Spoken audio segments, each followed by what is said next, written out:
Vamos a ver aquí está. Entonces, en recorrer decíamos que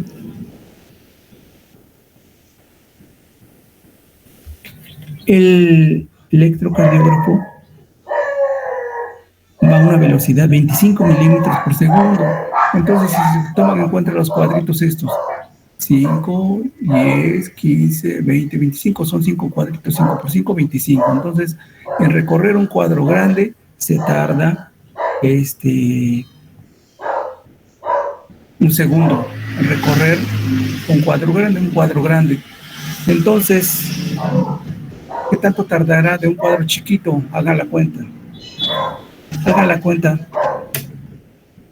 Si 25 milímetros tarda, 25 milímetros tarda en un segundo, un cuadrito chiquito, que son 5 milímetros,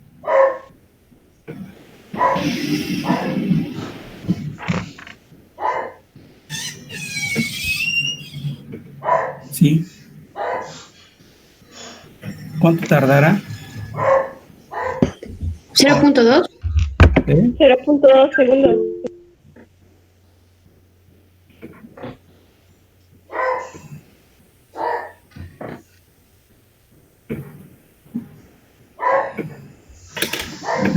¿Sí? ¿Ya hicieron la cuenta bien? Hagan la cuenta bien. 0.04 segundos. Eso es. ¿Seguro? Sí. 0.04 segundos, exactamente. Es una pregunta del examen nacional. Siempre preguntan cuánto tarda en la onda P. 0.4 segundos. Siempre preguntan eso. La onda P, entonces tomen en cuenta eso. El tiempo es bien importante, porque y la amplitud de cada una de estas nos va a dar alguna patología. Entonces, eso es 0.4 segundos. Y entonces dice que la duración de la P es de aproximadamente 3 milímetros, de 3 milímetros menos de 3 milímetros, es decir, 0.12 segundos, ¿sí o no? 0.12 segundos o 3 milímetros, máximo 3 milímetros. Y aquí nos está mencionando que en esta gráfica tiene dos cuadritos, ¿no? Dos cuadritos solamente. ¿De acuerdo? Eso es normal. Entonces, está entre 0.10 segundos duración a 2 a 5 milímetros. Entonces, aquí tiene de 2 a 5 milímetros. Entonces, 2 milímetros está bien. ¿Sí? De 2 a 2.5 milímetros. Entonces, 2.2 milímetros, aquí está bien la onda P. Si se dan cuenta, dice que la despolarización de las aurículas. Si esta es la despolarización de las aurículas, el QRS sería la despolarización de los ventrículos, ¿de acuerdo? Y la T y la U sería la repolarización también de los ventrículos. Entonces, quiero que se tome en cuenta esto.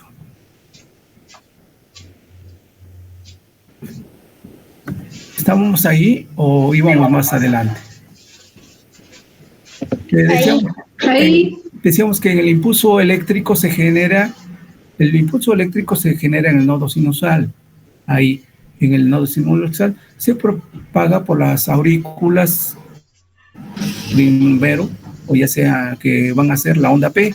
Pues ese es el tiempo que decíamos que tarda y que produce la onda P. Viaja por el tramo internodal. Entre el tramo internodal, es decir, llega hasta el nodo auriculoventricular, que es el intervalo PR, Este viajecito de donde va el estímulo,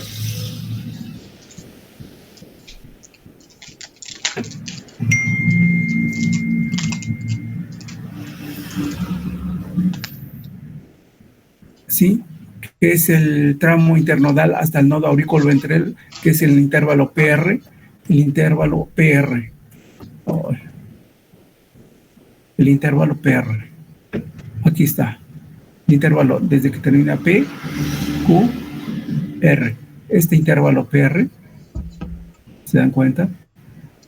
Aquí más o menos son 2, 3. Hay el intervalo PR.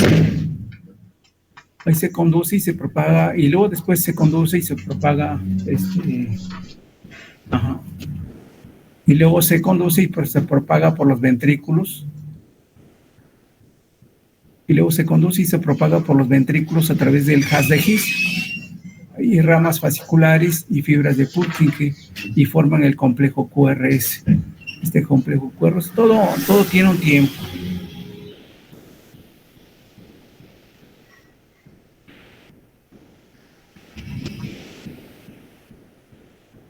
No sé si ahí nos habíamos quedado o nos habíamos quedado más después. Y el corazón tiene un automatismo. Bueno, entonces les decía yo que la onda P más o menos tiene una altura de 0.25 milivoltios y una duración de meros de 2.5 cuadritos, es decir, 2.5 a 3 cuadritos, ¿de acuerdo? El PR más o menos debe de ser la distancia de P a R, debe de ser más o menos de 3 cuadritos. El QRS también menor de 3 cuadritos, más o menos para que se vayan ubicando, ¿de acuerdo? Bueno, vamos a ver el automatismo. Lógicamente que esto tiene un automatismo, un ritmo, y ese ritmo está totalmente en tiempo. Ni se adelanta ni se atrasa, etcétera. Tiene un ritmo exacto, una cronosidad exacta, un ritmo exacto, y es automático. Tiene automatismo. La conductividad o dromotropismo, dromos, correr. Entonces, el tiempo que recorre es el dromo correr, el tiempo que recorre el estímulo. Pero también el corazón es excitable, que se llama vamnotropismo. En cada estímulo, cada impulso se origina en el marcapaso, y esto es el estímulo exacto, es el umbral a donde entra ya la excitación, y es el que da el marcapaso.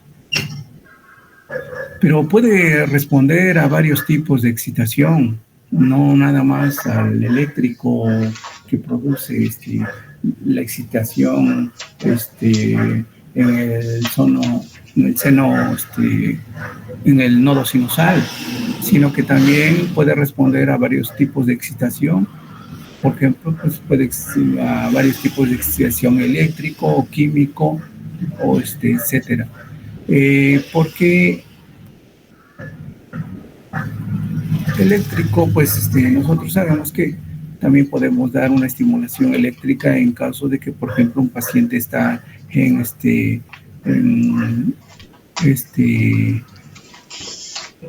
está, por ejemplo, en paro cardíaco, etcétera. Le ponemos un estímulo eléctrico con las palas, que vamos a hablar posteriormente, y entonces y descargamos, hacemos una descarga. Entonces el corazón pues responde a este estímulo eléctrico.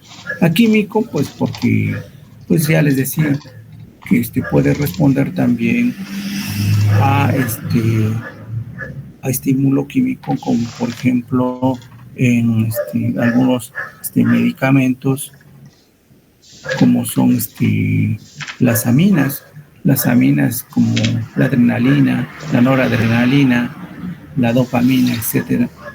le damos una dosis de medicamento, e inmediatamente el corazón se excita y como el corazón comienza a funcionar. Por ejemplo, si está está bradicárdico el paciente o está cayendo en paro el paciente, y entonces metemos una cantidad de adrenalina que nosotros ponemos a 10 microgramos por kilogramo de peso, y inmediatamente comienza a tener estabilidad y comienza a bombear más el corazón y comienza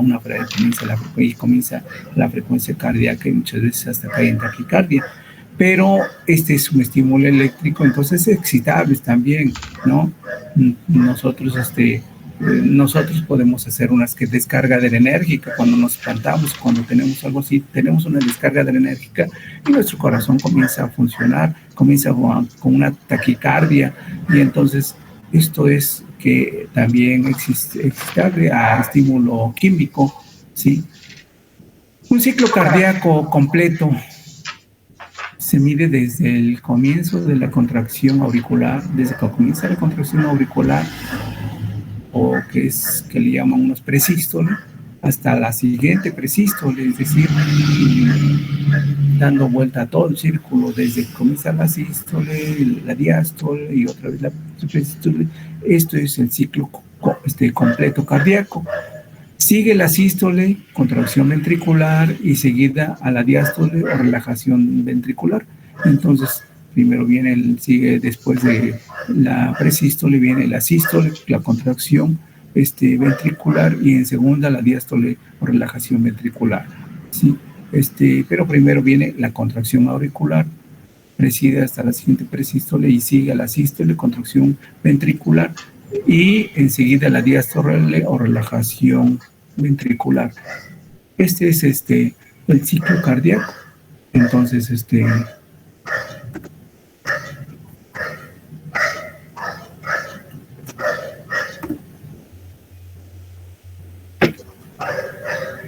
los fenómenos patológicos, pues pueden haber muchos fenómenos patológicos. Es para que entiendan ustedes que medir la frecuencia cardíaca no nada más es el corazón tiene tanto de frecuencia cardíaca, tanto de presión arterial, tanto de pero nosotros como médicos más o menos debemos entender a qué nos estamos qué tipo de paciente tenemos ahí, qué de enfermedades o qué sospechar más o menos. Para los paramédicos o por las enfermeras, pues no interesa mucho, pero conozco enfermeras bastante capaces, paramédicos bastante capaces, y que han tenido bastantes cursos, son expertos. Con decirles que cuando roté por el servicio de hemodinamia y servicio de cirugía cardiovascular en el centro médico en el siglo XXI, pues me di cuenta de que las enfermeras manejan la bomba de circulación extracorpórea y se sabe en el electrocardiograma, pero muy bien, ¿no? Entonces lo leen como si estuvieran leyendo la carta de cualquier carta. Entonces ellos tienen mucha experiencia, saben de todo estos tanto fenómenos patológicos, de soplos, de galopes, chasquidos valvulares, por ejemplo un estenosis mitral izquierda, o frotes pericárdicos en la pericarditis. Diagnostican, ellos tienen un oído ya muy educado, tienen un oído ya muy educado, que escuchan perfectamente cada uno de los sonidos cardíacos, ¿sí? La sístole, la diástole, etcétera, y luego cada uno de los sonidos de estos. Entonces, ya les decía que muchas veces tenemos que ver o más bien escuchar una sístole, una contracción cardíaca, en una diástole. Tenemos que escuchar exactamente el ruido sistólico y el ruido diastólico, y escuchar perfectamente y dividirlo en tres tiempos: presistólico, mesostólico y telediastólico, ¿no? Les decía yo, entonces igual en la sístole que en la diástole, igual pre, meso y telediastólico. Es lo que quiere decir que estamos hablando del tiempo en que transcurre la sístole. El ruido de la sístole se divide en 3 tiempos: al inicio, en medio y al final, y eso es en un tiempo exacto, ¿sí?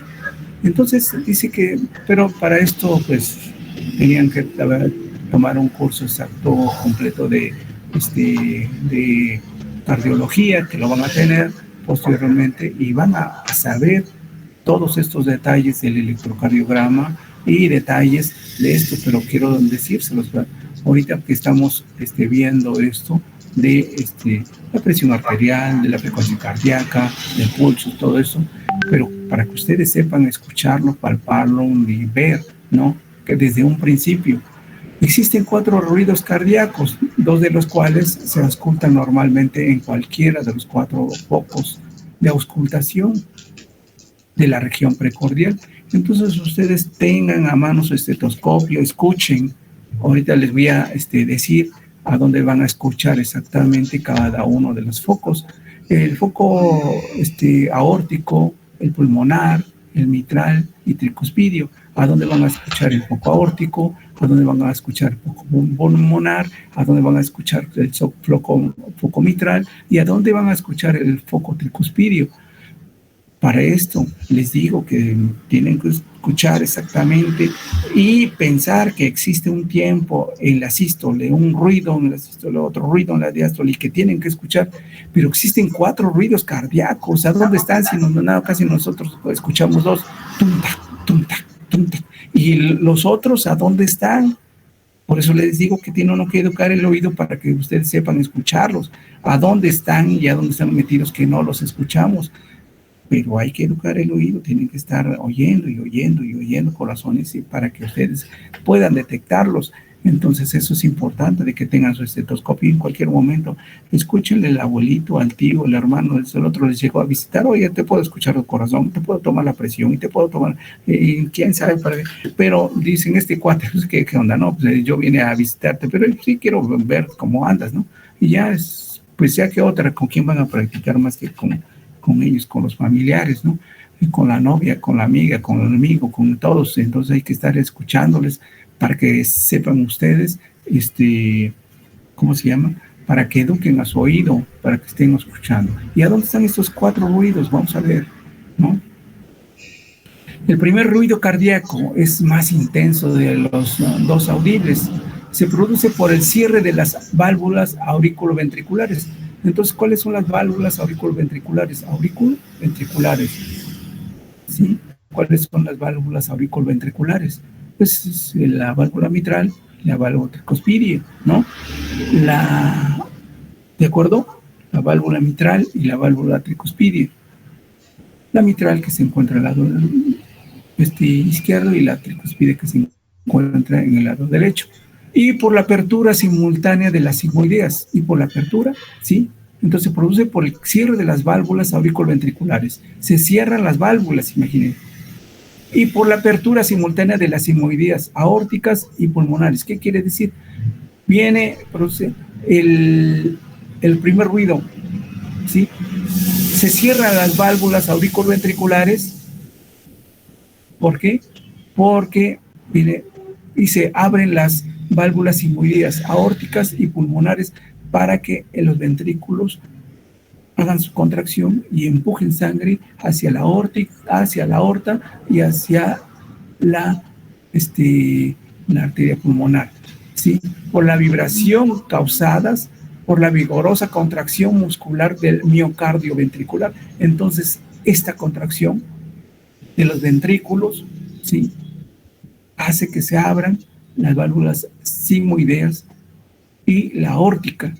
¿Por qué? Porque los ventrículos, los 2 ventrículos se contraen. Entonces, la válvula sigmoidea aórtica empuja sangre desde pasa por la válvula aórtica, pasa sangre al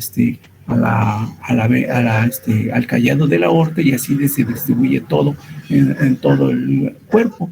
Y la válvula, la pulmonar, ¿sí? La pulmonar va a dar al pulmón derecho, pulmón izquierdo para que se oxigene, porque lleva sangre, es una arteria que lleva sangre venosa, se oxigena y regresa por las venas pulmonares y entra a las aurículas, principalmente a la aurícula izquierda, para que nuevamente sea bombeada por la aorta, sea bombada por el ventrículo izquierdo y se vaya hacia la aorta. Entonces, este es el primer ruido cardíaco, ¿sí? Lo escucharán ustedes. Entonces, primer ruido cardíaco. El segundo ruido cardíaco, de menor intensidad y de menor duración que el primero. Oigan ustedes, se produce por el cierre de las válvulas sigmoideas y aórticas. Entonces se cierran las válvulas sigmoideas y aórticas, y las válvulas sigmoideas aórticas y pulmonares se cierran.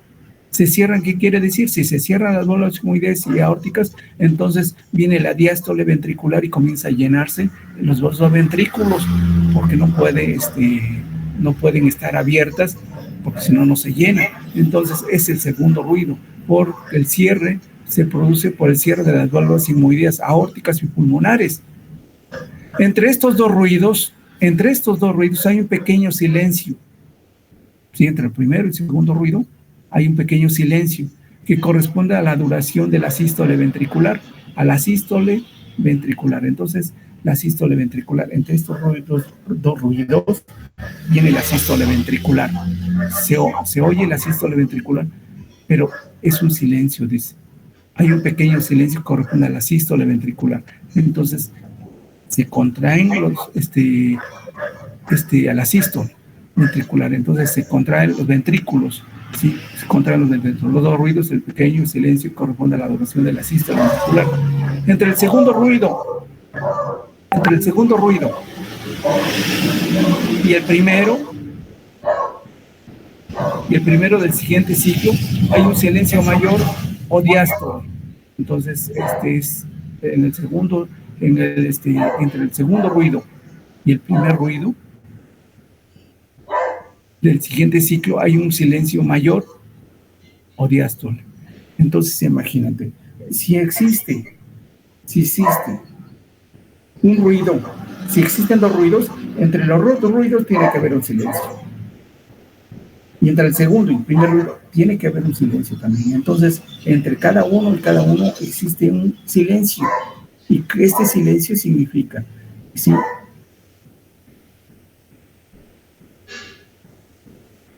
Entre estos dos ruidos, dice, hay un pequeño silencio que corresponde a la duración de la sístole ventricular. Entre el segundo ruido y el primer ruido otra vez, el siguiente ciclo hay un silencio mayor o diástole. ¿Sí? Entonces, estos son silencios. El tercer ruido, ¿cuándo se escucha? El tercer ruido se oye con frecuencia en niños. Aparece en la diástole. Se debe al llenado rápido de los ventrículos. Entonces, el tercer ruido nada más se oye en los niños si se debe al llenado rápido de los ventrículos. Entonces, ¿qué es lo que pasa? Se abren las válvulas auriculoventriculares, que son la tricúspide y el mitral, se abren y inmediatamente se llenan. Esto produce un ruido, que es el tercer ruido, y que distiende su pared con la producción de un ruido audible. Entonces, se distiende la pared de los ventrículos y esto nos produce un ruido audible. No se puede escuchar en adultos, muy pocas veces. El cuarto ruido, el cuarto ruido no es audible al clínico, no es audible para nosotros.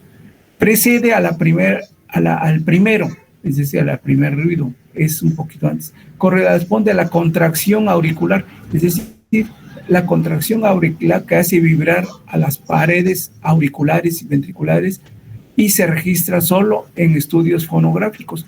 Nada más en estudios fonográficos se puede detectar, porque el cuarto ruido principalmente es la contracción auricular. Tiene a la hora de la contracción auricular un ruido, porque se lleva a cabo la contracción auricular y pasa sangre de la aurícula ventrículo y que hace vibrar a las paredes auriculares, ¿sí? Sí, hace vibrar las paredes y ventriculares, y se registra solo en estudios fonográficos, ¿sí? Pero tenemos que, les digo, tenemos que oírlos y tenemos que saber que entre un ruido y otro ruido existe un tiempo y tienen que estar escuchando ustedes un ruido cardíaco para que ustedes detecten, si de entre un ruido y otro ruido, entre el primero y el segundo ruido hay un silencio, y entre el segundo otra vez y el primer ruido otra vez existe otro silencio, porque entonces entre el primer ruido ¡tum!, existe un silencio, entre el segundo y el primer ruido existe otro silencio. Ahora, ¿dónde los vamos a escuchar? El foco aórtico situado en el segundo espacio intercostal del lado derecho junto al esternón. Entonces ustedes tóquense el esternón y en el segundo espacio intercostal derecho se van a encontrar con el foco aórtico. Entonces ahí le ponen A. En el segundo espacio le ponen una A. En el foco aórtico, en el foco tricuspidio, situado junto al esternón, más o menos en la base del apéndice sifoides. Foco tricuspidio, aórtico, y luego después aquí tricuspidio, póngale A, y luego después T, si quieres pónganselo, pongan la T ahí en su abdomen, para que se acuerden, AT, y luego después el mitral situado en la punta del corazón, más o menos en el cuarto espacio intercostal izquierdo. Entonces tomen 1, 2, 3, 4, en el cuarto espacio intercostal del lado izquierdo, pónganle ahí M, mitral, M, y en el segundo, el foco pulmonar en el segundo espacio intercostal izquierdo, junto al esternón, segundo espacio intercostal izquierdo, junto al esternón, póngale P, pulmonar. Entonces tenemos, para que se lo aprendan, A, segundo espacio intercostal derecho, A, luego tricuspidio en la base del apéndice sifoides, T, cuarto espacio intercostal del lado izquierdo, M, que quiere decir a toda máquina, a toda madre, como quieran llamarle, A, T, M, y luego después la pulmonar en el segundo espacio intercostal del lado izquierdo, y ahí escucharán los focos aórticos. Entonces ahí escucharán ustedes, pongan su estetoscopio en el foco aórtico, que está en el segundo espacio intercostal, y ahí encontrarán un ruido cardíaco que van a encontrar el foco aórtico. Si ya les decía, si existe un soplo en sistólico o mitral, sistólico quiere decir que a lo mejor hay en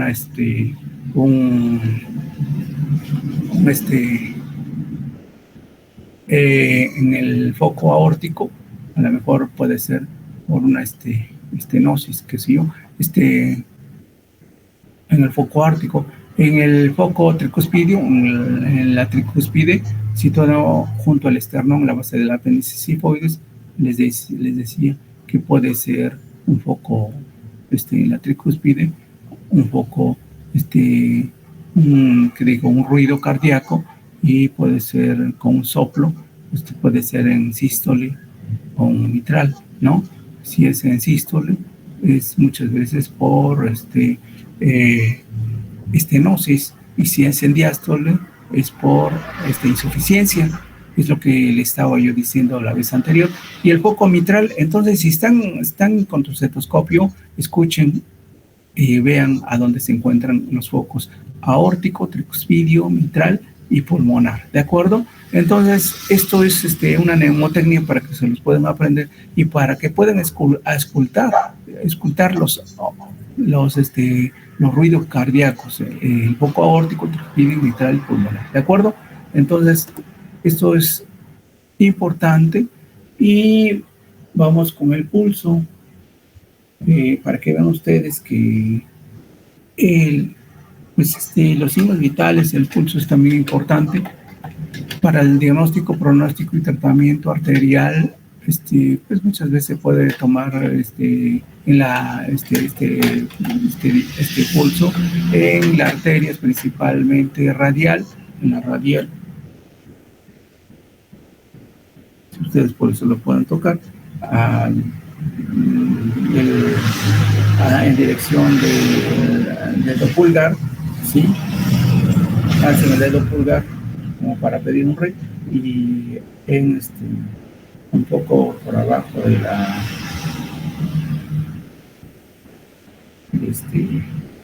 la muñeca, en donde el pulso radial se siente perfectamente bien. Ahí se encuentra la arteria radial. ¿Sí? Entonces pueden encontrar la radial o la cubital, o entonces la arteria carótida, pues en el cuello se encuentra aquí entre el nucleido mistoideo y cerca de los dos escalones anteriores. Por ahí se encuentran las carótidas, ¿no? Se siente muy bien. La arteria femoral, sí, la arteria femoral también, pero más frecuentemente la radial y la carótida que encontramos. El pulso en lactantes, su frecuencia es de 120 a 160 por minuto. Un bebé cuando acaba de nacer, pues tiene 140 latidos por minuto en el vientre materno, pero cuando ya acaba de nacer, pues tiene esos 120 a 160 latidos por minuto. En un preescolar, más o menos de 100 a 120 latidos por minuto. En el adolescente, de 80 a 100. Y en adulto, de 70 a 90. En la senecto, de 60 a 80, más o menos ahí. Entonces, el pulso, tóquenlo. Nosotros tocamos frecuentemente el pulso femoral, aquí principalmente, muchas veces inguinal, y también el pulso pedio aquí en el dorso del pie, precisamente para ver si hay una circulación distal, principalmente los pacientes diabéticos que tienen una necrobiosis diabética o que ya los pies los tienen muy mal, con una necrobiosis diabética, y que tratamos de tocar el pulso pedio para ver si todavía hay circulación distal, porque si están necrosándose los dedos, entonces a lo mejor ya no hay buena circulación distal, ya con una arteriosclerosis ya muy avanzada, ya y entonces una necrobiosis muy difícil de quitar. Entonces, pues lo más seguro es que termine en una amputación. Lo más ideal es que fuera una amputación supracondilia. Entonces nosotros hacemos, tocamos este pulso para ver. Claro que existen otros estudios más sofisticados para saber si hay buena circulación todavía, ¿sí? Se les manda a estos pacientes a vascular periférico. Aquí no tenemos ningún especialista en vascular periférico para que le haga otros estudios y ver si es posible salvarle ese pie o esa extremidad, ¿sí?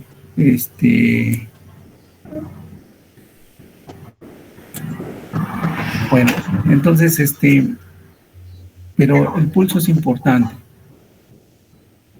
El impulso eléctrico inicial nace del nodo de Keim-Flack, decíamos, que es el marcapaso, es el nodo sinusal. Nodo senoauricular, es el nodo de Keim-Flack, es el nodo sinusal, nodo senoauricular. Transmite un impulso a las aurículas, decíamos. Este impulso del nodo sinusal es lo que produce la onda P, y al llegar al nodo de Ashok-Tawara o nodo auriculoventricular o atrioventricular, el impulso toma el camino de una distribución anatómica o el sistema de conducción del nodo de Hall-de-His, rama de Hall-de-His y rama de Purkinje y la masa ventricular. Todo esto es lo que ocasiona el complejo QRS. Entonces, vamos a ver qué es lo que tiene aquí. Y aquí está, otra vez, esto es lo que les decía yo. El complejo, aquí está la P, la primera onda, y luego la P, la Q, una onda muy pequeña para abajo, una onda muy pequeña para abajo negativo, y luego después P, Q, luego la R, una onda espigada, alta, y luego la S, una onda negativa para abajo.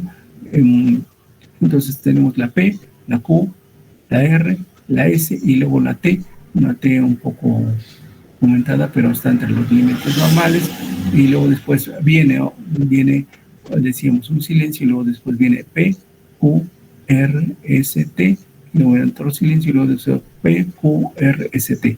Entonces, si aquí vemos las ondas aquí en otro diagrama que se encuentra acá en medio, vemos aquí la onda P, una Q negativa, una R positiva, una S negativa, y luego una T, y luego una U, una onda muy pequeña. Y aquí vemos otro trazo electrocardiográfico para que vean ustedes.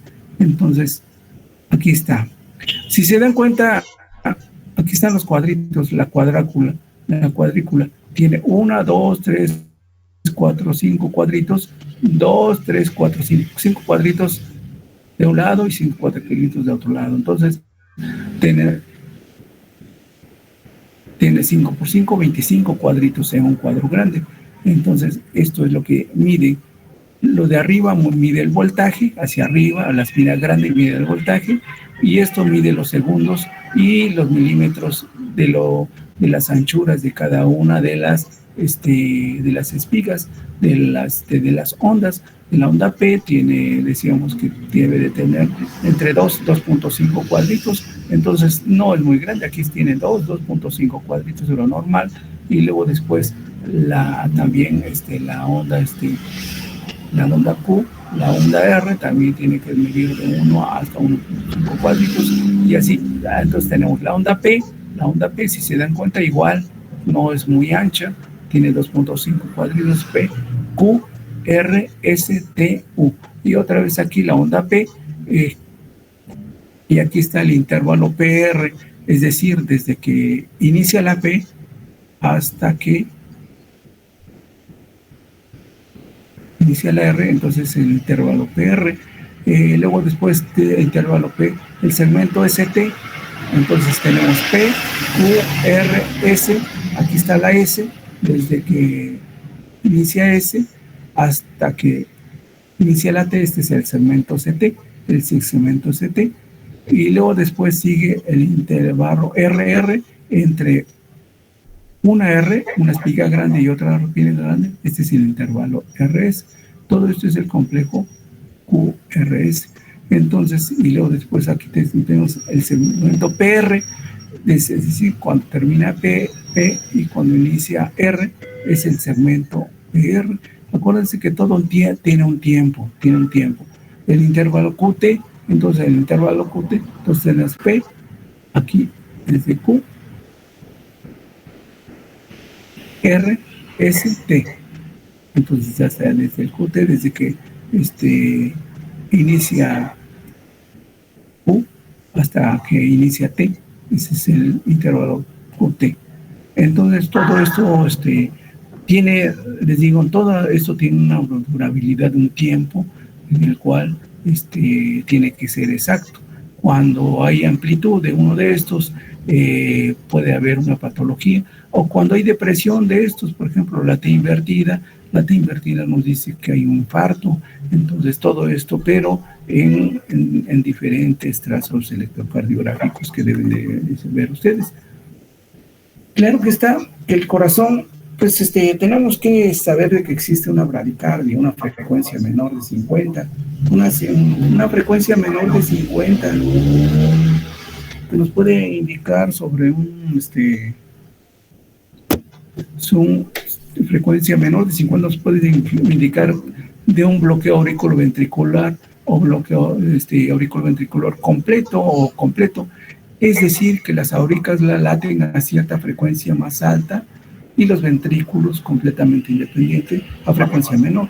Esto se ve en cardioangiosclerosis, es decir, en los pacientes que tienen esclerosis sistémica. En todos los vasos sanguíneos se han llenado de colesterol, etcétera. Se hacen ateromas a nivel de toda la circulación, y esto es una cardioangiosclerosis, y puede haber lesiones coronarias difusas. En las lesiones coronarias difusas muchas veces se viene un bloqueo también. Son enfermos que pueden tener pérdida de conciencia en algunos pacientes. Bueno, está una bradicardia tremenda, entonces un paciente que está bradicárdico, pues no hay flujo cerebral muy bueno como para que mantenga la oxigenación cerebral y mantenga los nutrientes que muchas veces el cerebro no almacena ni carbohidratos, ni energéticos, ni no almacena, no tiene un lugar de almacenamiento para tener de reserva. Entonces, si baja la presión, si baja la frecuencia cardíaca, si baja todo, entonces se repercute a nivel cerebral con pérdida de la conciencia muchas veces. Para esto vamos a ver bloqueo auriculoventricular de primer grado, que es ese alargamiento del intervalo PR. Imaginen, ese intervalo PR desde P hasta R, si hay un alargamiento, en lugar de medir 0,16 a 0,18 o menos, se alarga a 0,20 a 0,22 o mucho más. Este espacio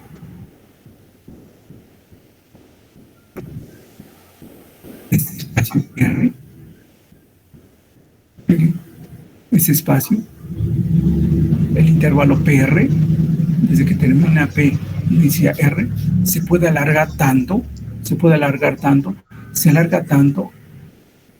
que esto nos dice que hay un bloqueo auriculoventricular. Es decir, si ustedes cortan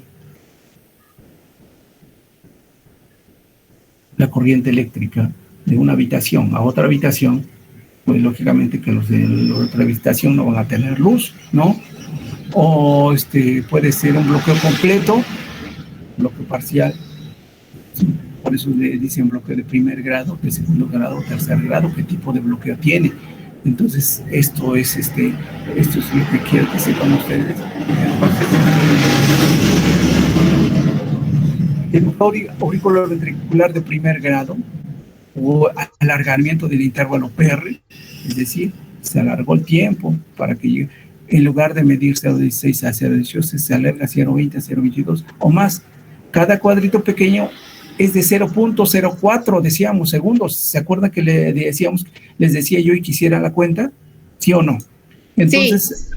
Esto salió en la cuenta que ustedes hicieron, 0,4, ¿sí? Cada cuadrito pequeño es de 0,04. Y por lesión del miocardio alrededor del nodo de Achotaguara, que retardará la conducción auriculoventricular. Entonces, si cada cuadrito es de 0,04, entonces se alargará, porque decíamos que más o menos tiene que medir menos muchas veces de 0,10, aquí nos está mencionando hasta 0,16 a 0,18, pero muchas veces se alargará de 0,16 de 18 a más, a 0,20 segundos, a 22 segundos, a 0,22 segundos, y esto nos dará idea de que existe un bloqueo de rama, es decir, este intervalo, aquí se ve bien, este intervalo P, el intervalo PR, aquí está, el intervalo PR, lo están viendo, este intervalo PR se alarga, ¿sí? ¿Cuántos cuadritos se alarga si dice 0,20? Entonces se puede alargar hasta 3 o 4, ¿no? 4 cuadritos. Entonces, normalmente, tienen un tiempo de 0,14, 0,16 o 0,12, ¿sí? Entonces, pero se puede alargar tanto que hasta 4 cuadritos, 4, 16, o hasta 5 cuadritos, 4 por 5, 20, o hasta 6 cuadritos, 4 por 6, 4 por 5, 20, o 6 cuadritos, etcétera. Entonces, todo esto nos da una idea de que hay un bloqueo de rama, un bloqueo auriculoventricular de primer grado, ¿sí? Entonces, en este momento se retardará la conducción auriculoventricular, ¿sí?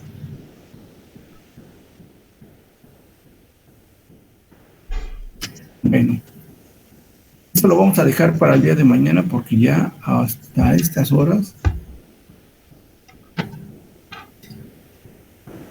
ya se terminó y vamos a hablar mañana de este bloqueo, cómo es que se te retarda y cómo va a haber una taquicardia, bradicardia y por qué en los bloqueos completos auriculoventriculares hay una bradicardia tremenda y se puede hasta morir el paciente en caso de que no se detecte a tiempo.